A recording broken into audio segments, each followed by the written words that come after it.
Hey yop tout le monde, c'est Univers Animé. Aujourd'hui on se retrouve pour une nouvelle vidéo dans l'univers de Bleach. Donc aujourd'hui, top 5 de mes capitaines favoris. Je précise que c'est un top 5 de mes capitaines favoris et non pas un top 5 des capitaines qui sont les plus puissants. Je ne compte pas les 3 Arrancars, donc Tausen, Ishimaru, Jin et Aizen. Donc je compte pas ces trois-là et je ne compte pas également donc les anciens capitaines tels que le père de Ichigo, Ishin et tous les anciens Shinigami. Donc à la 5e place, on commence avec Zaraki Kenpachi, capitaine de la 11e division. C'est le capitaine le plus puissant de tous les capitaines, mis à part peut-être Yamamoto. Il a une force incroyable, il ne possède ni Bankai ni Shikai. Un personnage très intéressant, il aime se battre tel un Saiyan, c'est vraiment un personnage apprécié des fans et que j'apprécie également. Voilà pourquoi il est dans ce top tout simplement. Il a une puissance phénoménale et comme je l'ai dit avant, il n'a pas de Bankai ni de Shikai et il se vante d'ailleurs de ne pas en avoir, car sans ça il arrive quand même à vaincre ses ennemis. Zaraki Kenpachi occupe donc la 5e place de ce classement et en espérant qu'il sera développé par la suite et que son Bankai et son Shikai apparaîtront par la suite donc du manga et de l'anime. Donc le manga c'est déjà fait. Voilà, donc Zaraki Kenpachi, 5e place de ce classement. Donc à la 4e place, nous retrouvons Yamamoto Genryusai Shigekuni, capitaine de la première division et capitaine de l'ensemble des 13 divisions, donc du Gotei 13. C'est l'un des plus vieux, si ce n'est le plus vieux des Shinigami. Le seul Shinigami qui est peut-être plus vieux que lui s'agirait du capitaine de la division 0 qu'on voit dans l'arc des Quincy. Il n'existe que pour l'instant en manga et non pas en animé, en espérant d'ailleurs que cet arc-là sorte en animé d'ici peu. Ce serait vraiment bien, car les gens pourraient peut-être un peu plus s'intéresser à Bleach. Bref, pour revenir à Yamamoto, pourquoi il est à la 4e place? Je le mets à la 4e place parce que je trouve que c'est d'une part un personnage extrêmement intéressant avec un passé énorme. Il y a plein de choses qu'on peut savoir sur lui. C'est vraiment un personnage très facile à développer et dans tout manga qui se respecte, il y a toujours un vieux ermite comme ça, le chef de tout, et lui, il correspond parfaitement à cette image de l'ermite dans le manga. Il a tout pour être aimé des fans. C'est un vieux. On pourrait penser qu'il est nul au premier abord, mais il reste quand même l'élite de tous les Shinigami.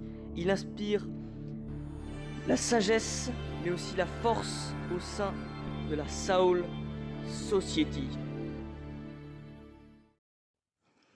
À la 3e place, nous retrouvons donc Kyoraku. C'est le personnage que je préfère en termes d'humour, on va dire. Parce que c'est vraiment un personnage qui peut jouer sur les deux tableaux, sur le tableau humoristique comme sur le tableau sérieux et combattant. Malheureusement les amis, j'ai pas pu trouver trop de combats, mais il y avait celui de Shad, mais malheureusement il était en très mauvaise qualité. Du coup j'ai été dans l'obligation de prendre celui contre Yamamoto, donc il n'y a pas vraiment de combat avec ce personnage dans cet arc. Je m'en excuse, mais j'espère en tout cas que vous comprendrez que c'est pas seulement pour les combats, mais c'est aussi pour les caractéristiques personnelles du personnage. Par exemple, comment il est, son comportement, etc. Et je trouve qu'il a un comportement de leader. Ça m'étonnerait pas qu'il soit le successeur de Yamamoto, simplement parce que il nous dit que c'est un des premiers Shinigami à avoir été capitaine, également comme Ukitake. C'est vraiment le Shinigami après Yamamoto. Puis il est toujours un peu marrant comme ça. Donc il sait y faire, on va dire, avec la puissance Shinigami. C'est vraiment un personnage important et j'espère qu'on le verra un peu plus dans les arcs suivants, comme les arcs Zarankar. Mais il me semble qu'il affronte le premier Espada, Stark. Si c'est ça, je sais plus du tout, mais en tout cas, je crois qu'il va l'affronter, il va le battre même. Donc voilà, Kyoraku qui mérite sa 3e place, pardon, dans ce classement.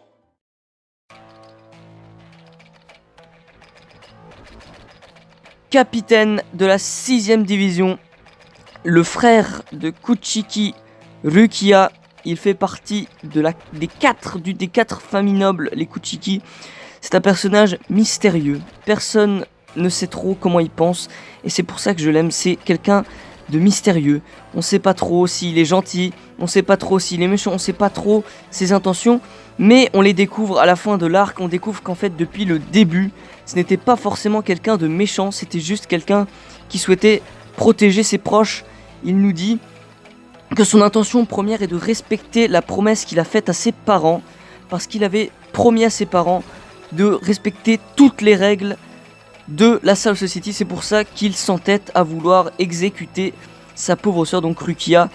C'est donc voilà pourquoi il est comme ça. Il n'est pas forcément méchant. Donc Byakuya, 2ème.